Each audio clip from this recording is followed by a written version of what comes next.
welcome everybody, and just before we begin, if you could please turn off your cell phones, that would be great. No texting during the presentation. So greetings and welcome to the third Ground View Forum, sponsored by the Epoch Times. And my name is Genevieve Bellmaker, and I am a contributing editor with the Epoch Times. And first, I just wanted to explain a little bit about why we do these forums and what started them, what inspired them. So I've been coordinating these Ground View forums since 2009 with my Epoch Times colleague, Charlotte Cuthbertson. And I wanted to thank Charlotte for helping with the past forums, and also our marketing director, Jaya Gibson, for all the support on this forum. And I also want to thank all of our panelists who are here with us tonight, Spencer Platt, Lynsey Addario, Ron Haviv, and our moderator, Bob Nickelsberg. Thank you very much for coming out tonight.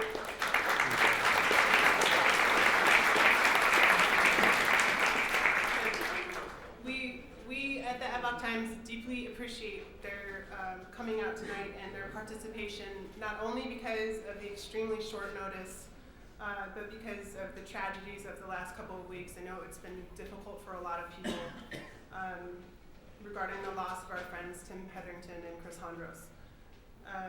You'll hear more about the panelists, some of their experience and their background from Robert Nickelsberg when we start. You can also read about them on the handouts. They're in the bags. And make sure you take the bags with you because there is a coupon for free coffee in there. So all you journalists, I know you need that. So we think it's fitting not only to do a forum and benefit in Tim and Chris's memory tonight, but to do it in this particular space for this particular forum series. And that's because the way Ground View began is a story that's actually tied to Tim and Chris. And it's part of what brings us here tonight. So I'm primarily a reporter and an editor for the Epoch Times, which is an international newspaper. It's published globally in multiple languages. It's in print and online, and we, cover all kinds of things. And but sometimes I have to report and photograph, which is called backpack journalism. I don't know. I think it's budget cuts or something. So a couple of years ago, I found myself at a panel discussion of photographers, really high-level professional photographers at the VII Photo Agency's space in Brooklyn at their office. One of the panelists was Tim Hetherington. It was a panel of 3 or 4 people. And I sat in the audience and I heard him talking about photography and about his craft and how much, how he thought about it. And I was sitting there thinking, who is this guy? Like, this guy is, really unusual. And even though I'm not a professional full-time photographer, it still really struck me. There's something unusual about him. And he was captivating and intriguing. And I later interviewed him about his book on Liberia. Some of you might have seen it. It's a really beautiful book of photographs and interviews from Liberia and his work in Afghanistan. And then I started to think, this guy is so unique and interesting. We should do a forum where he's the star speaker and not just on the panel. That's how Ground View started.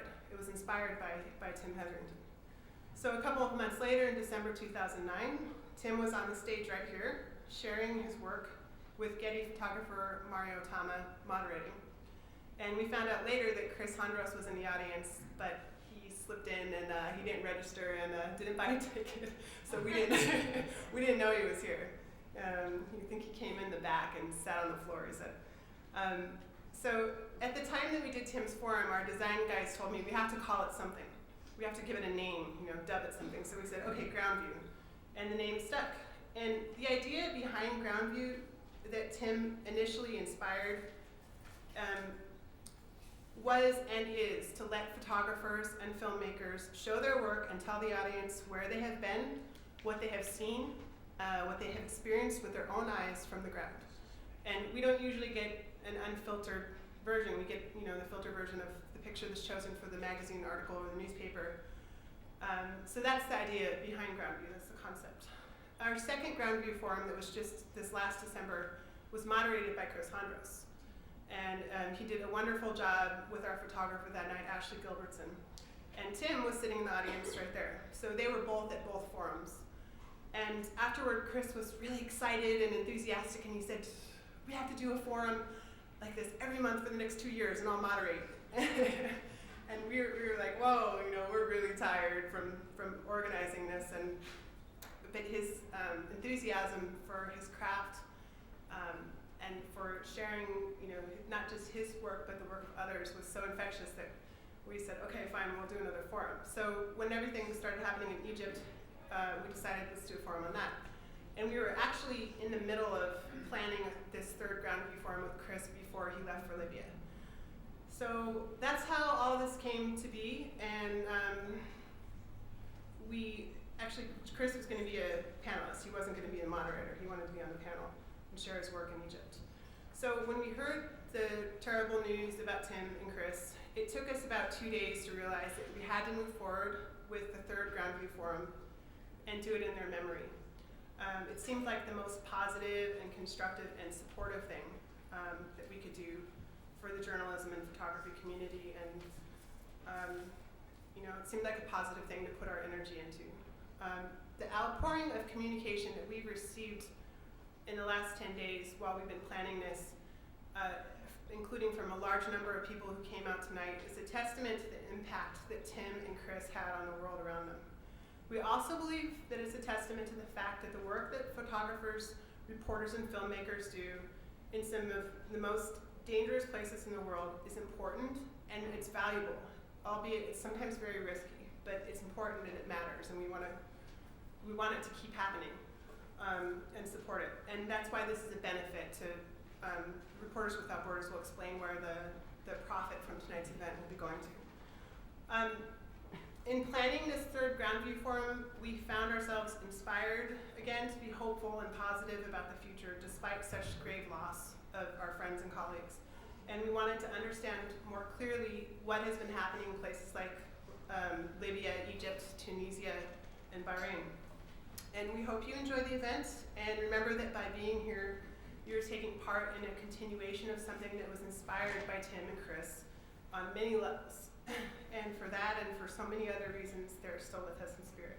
And please stay afterwards and join us for food and drinks, and thank you again for coming.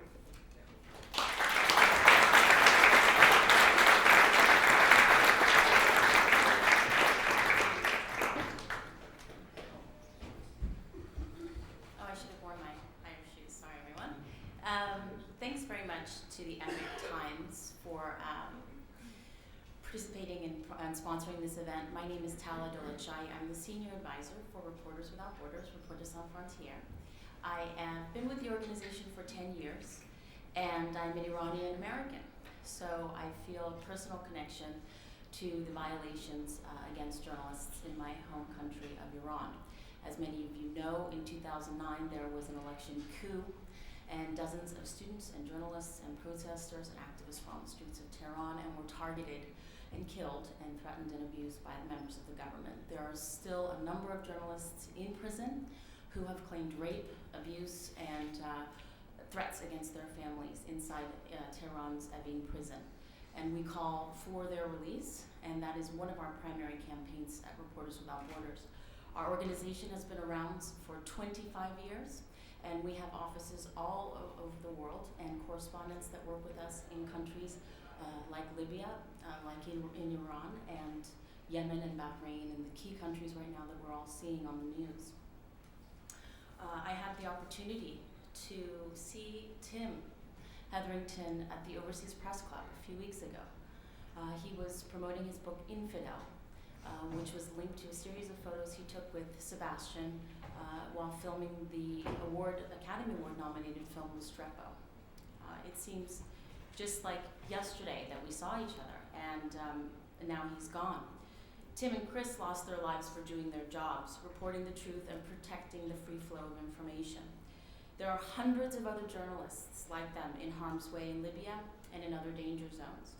We ask for your continued support to ensure these journalists receive assistance and protections and get home safely. Today, to commemorate this week's World Press Freedom Day, we issued the Predators of Press Freedom list. There are 38 predators, and you can find those online at rsf.org. The predators include leaders from Syria, Libya, Yemen, Bahrain, and Iran, and among a whole list of others in Africa and throughout the world, including in Asia. We also call for the release today of several French journalists who are being held hostage in Afghanistan since the 29th of December 2009. One of those is Stéphane Toponier. I'm sorry if I mispronounced that to anyone who's Francophile. These journalists were working for France 3 television and were kidnapped in the northeast province of Afghanistan. They have still yet to be released. Your contributions will go to aiding in their release. Through pressure on governments, letter writing campaigns, we work to ensure that these journalists are protected, that they are not harmed inside prison, and are duly and immediately released. Additionally, a number of journalists, like those I mentioned in Iran, are forced into exile. In 2010, we assisted 127 journalists from 23 countries, including Iran, Somalia, and Eritrea, who were forced to leave their country. These journalists seek special housing in press centers that we set up all over the world. We have some in Paris, we have some in Haiti, we have some in the Middle East as well. Additionally, we work to provide journalists' families who are in stress or being threatened to leave the country. We provide fees to pay lawyer fees. We help to purchase equipment for journalists who are now in different countries and want to continue their profession. And we pay medical bills if they are injured or need any other additional assistance. So I thank you again. If you need to get a hold of me, I'm on the website. It's Tala Dolat Shahi. And thanks again for supporting a very important profession. Thanks.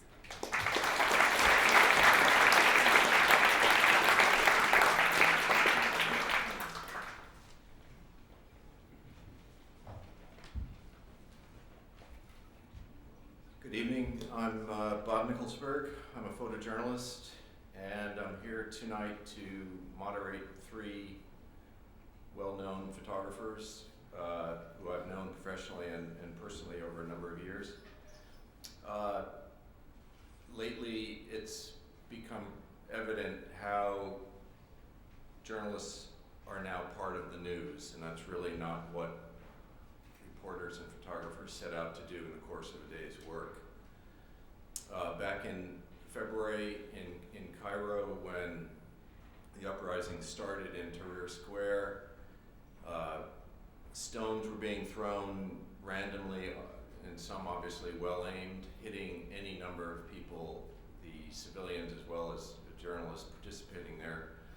And if some of you saw the 60 Minutes interview with Laura Logan over the weekend, it became pretty evident that certain things can get out of control, not just with a bullet, a rocket, or a mortar, but with physical abuse. And I think none of us really seek the limelight in doing the reporting we do, but it's often the case now in a 24/7 news cycle that any number of things can happen in any number of places, particularly the Middle East, where things are going on simultaneously.